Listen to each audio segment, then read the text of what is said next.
श्री कृष्ण ने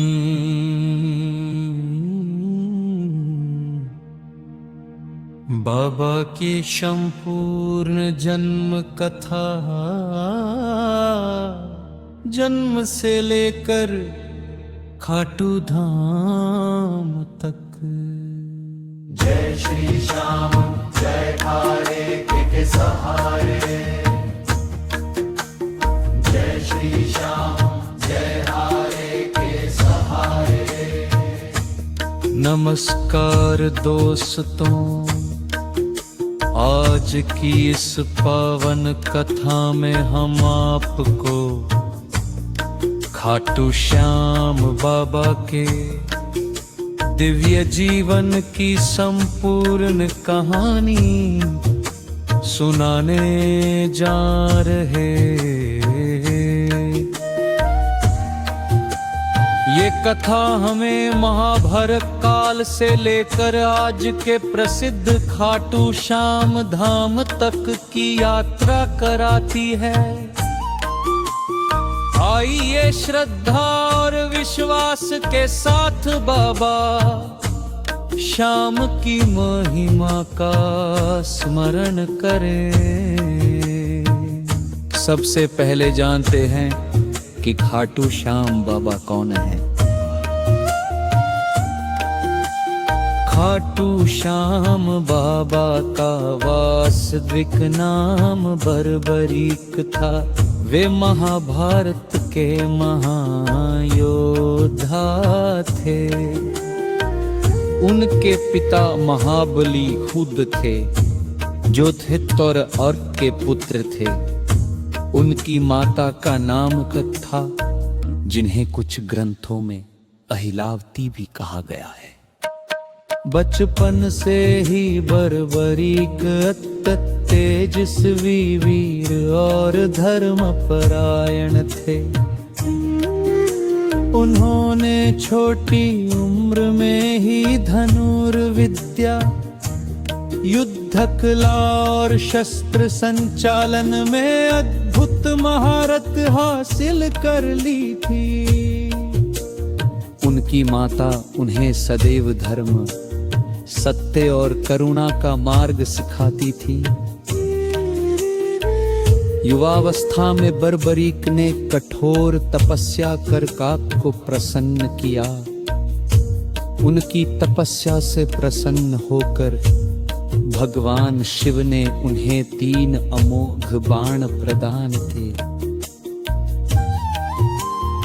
ये तीनों बाण इतने शक्तिशाली थे कि एक बाण शत्रुओं को चिन्हित कर सकता था, दूसरा मित्रों को सुरक्षित कर सकता था और तीसरा बाण चिन्हित सभी शत्रुओं का नाश करके वापस तरकश में लौट आता था।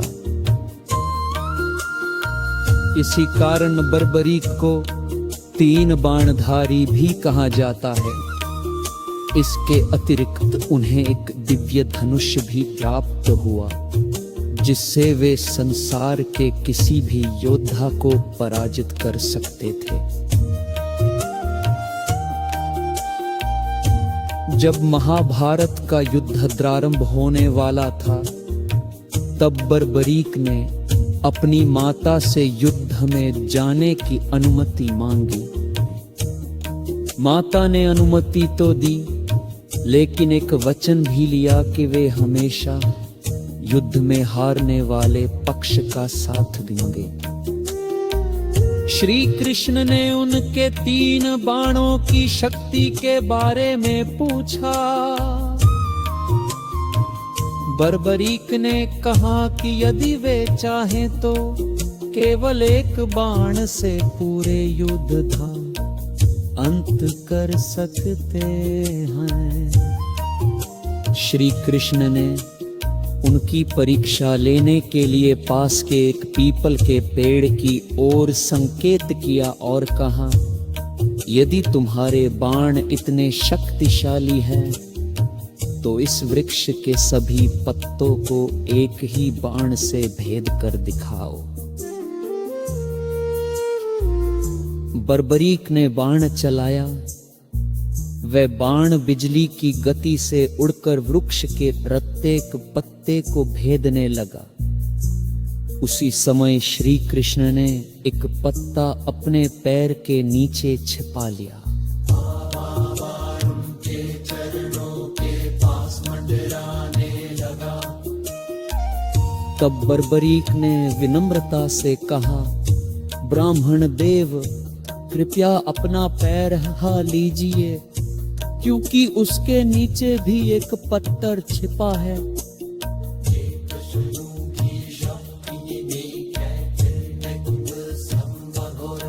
लेकिन कुहा में समझ लिया कि यदि यजवीर यथले बकर तो पुष्का उछन पिछेल अपना जीता, क्योंकि जो पक्ष हाग में लगेगा वह भले पक्ष का साथ देंगे और वही दूसरा पक्ष हाथ में ले जाए। अपशेत शने ब्रह्मलोक में उनसे बार बर्बरीक ने कहा, ब्राह्मण देववा कुछ चरी बामने जे। श्री कृष्ण कगा मुझे तुम्हारा शीश बारम चरे।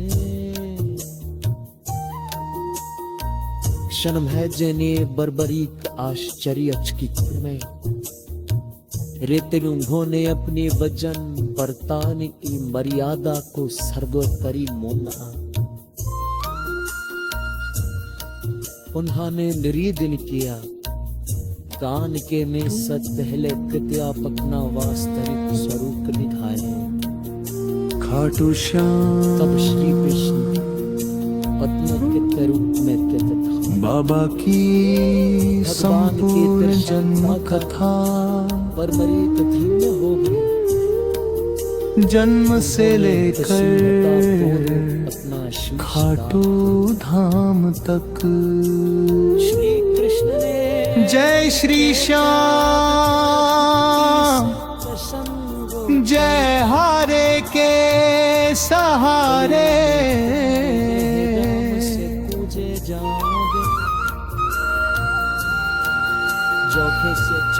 नमस्कार दोस्तों, आज की इस पावन कथा में हम आपको खाटू श्याम बाबा के दिव्य जीवन की संपूर्ण कहानी सुनाने जा रहे हैं। ये कथा हमें महाभारत काल से लेकर आज के प्रसिद्ध खाटू श्याम धाम तक की यात्रा कराती है। आइए श्रद्धा और विश्वास के साथ बाबा श्याम की महिमा का स्मरण करें।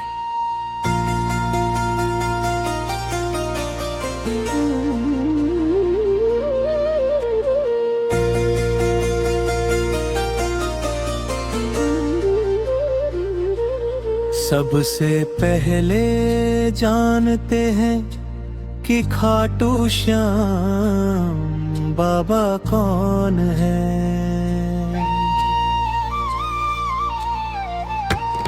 खाटू श्याम बाबा का वास्तविक नाम बर्बरीक था।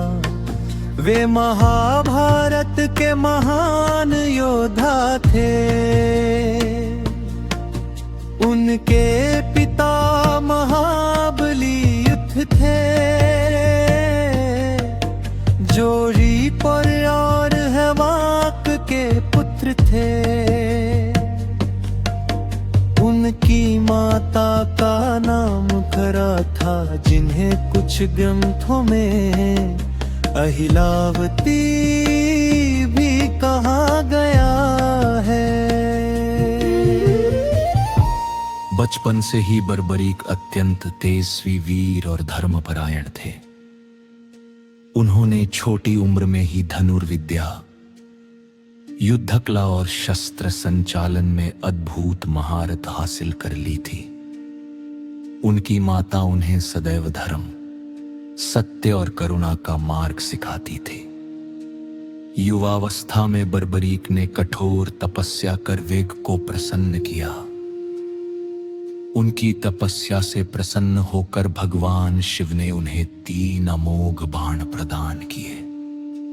ये तीनों बाण इतने शक्तिशाली थे कि एक बाण शत्रुओं को चिन्हित कर सकता था, दूसरा मित्रों को सुरक्षित कर सकता था और तीसरा बाण चिन्हित सभी शत्रुओं का नाश करके वापस तरकश में लौट आता था। इसी कारण बर्बरीक को 3 बाणधारी भी कहा जाता है। इसके अतिरिक्त उन्हें एक दिव्य धनुष भी प्राप्त हुआ, जिससे वे संसार के किसी भी योद्धा को पराजित कर सकते थे। जब महाभारत का युद्ध प्रारंभ होने वाला था, तब बर्बरीक ने अपनी माता से युद्ध में जाने की अनुमति मांगी।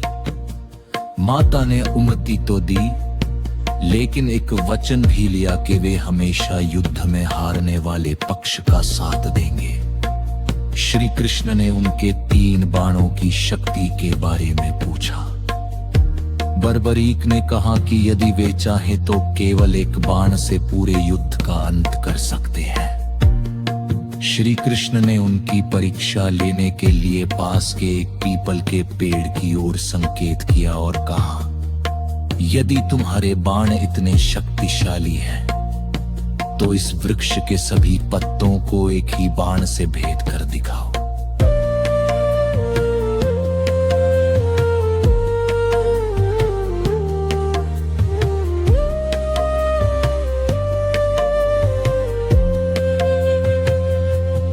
बर्बरीक ने बाण चलाया,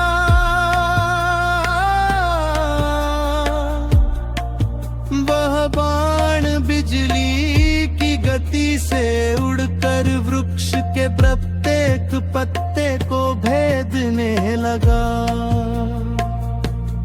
उसी समय श्री कृष्ण ने एक पत्ता अपने पैर के नीचे छिपा लिया। बाण बार बार उनके चरणों के पास मंडराने लगा। तब बर्बरीक ने विनम्रता से कहा, ब्राह्मण दाव कृपया अपना पैर हटा लीजिए, क्योंकि उसके नीचे भी एक पत्ता छिपा है। श्री कृष्ण उनके शक्ति देख कर अत्यंत प्रसन्न हो रहे, लेकिन उन्होंने समझिया कि यदि यह वीर युद्ध में उतरा तो उसका वचन युद्ध को अंतहीन बना देगा, क्योंकि जो पक्ष हारने लगेगा बर्बरीक उसी का साथ देंगे और फिर दूसरा पक्ष हारने लगेगा। इस प्रकार युद्ध कभी समाप्त नहीं होगा। तब श्री कृष्ण ने प्राण रूप में उनसे दान लादा। बर्बरीक ने कहा,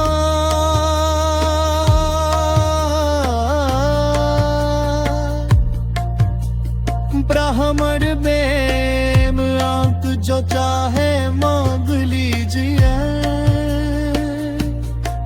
श्री कृष्ण ने कहा, मुझे तुम्हारा सुदान भी चाहिए।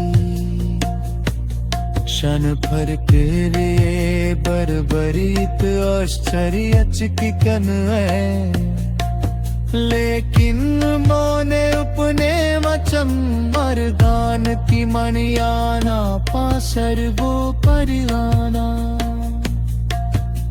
उन्होंने निवेदन किया, दान देने से कल रे आत्मा विष तबित स्वरूप दिखाए। कब श्री कृष्ण बने के रूप में तत्व में दर्शन का कर बरबरी